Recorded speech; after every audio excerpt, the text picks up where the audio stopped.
First off, when I heard about this a couple of months ago, I remember seeing on the news that there was this town in China that was totally locked down, and they showed pictures of it, and I remember thinking, well, that's crazy. That would never happen in America. I just can't imagine that. After that, I heard about different reports of things that were going on in Italy, especially, and other places, and travel restrictions happening in places.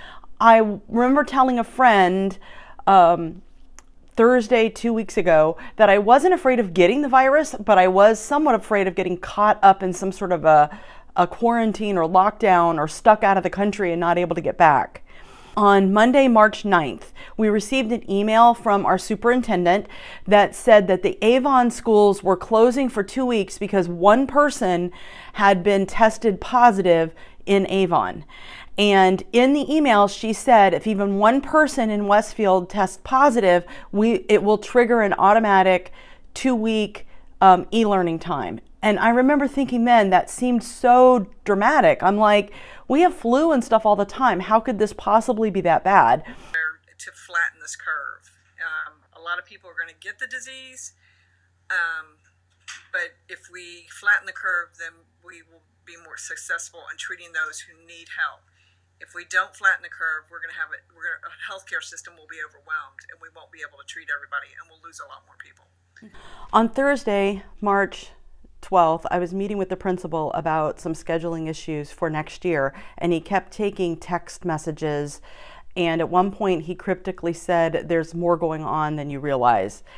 And by that evening, we got the call that everything was going to go to e-learning for the next 2 weeks. Now, shelter in place. I'm not going to be that. I didn't want to be that other person, that extra person on the street.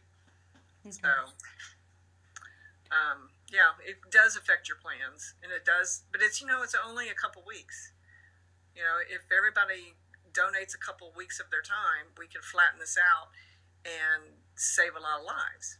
Okay. Message, I think, for spring breakers is that the party's over in Florida. You're not going to be able to congregate on any beach in the state. I had one day, Friday, March 13th, to meet all of my students and to get them signed up for our online video editing program, WeVideo, and to train them how to move things off of a cell phone into the WeVideo program. Tuesday evening, I watched a webinar from PBS Student Reporting Labs. I use some of their curriculum in my class already, and they were really suggesting using the coronavirus experience to allow students to videotape what they're doing, how they're feeling about it, what e-learning is like for them.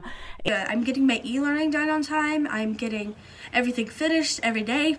And now it is Thursday of our e-learning week, and all of my students have successfully recorded something and put it where it needed to go. So we've had some pretty scary things that have happened throughout our time. I mean, the Spanish flu, different things like that. And usually, with each epidemic, we do learn something, and we tend to do something new the next time, and we try to plan for these type of things. But a lot of it comes down to leadership. And I think it will be a good diary of this experience for my students in the future.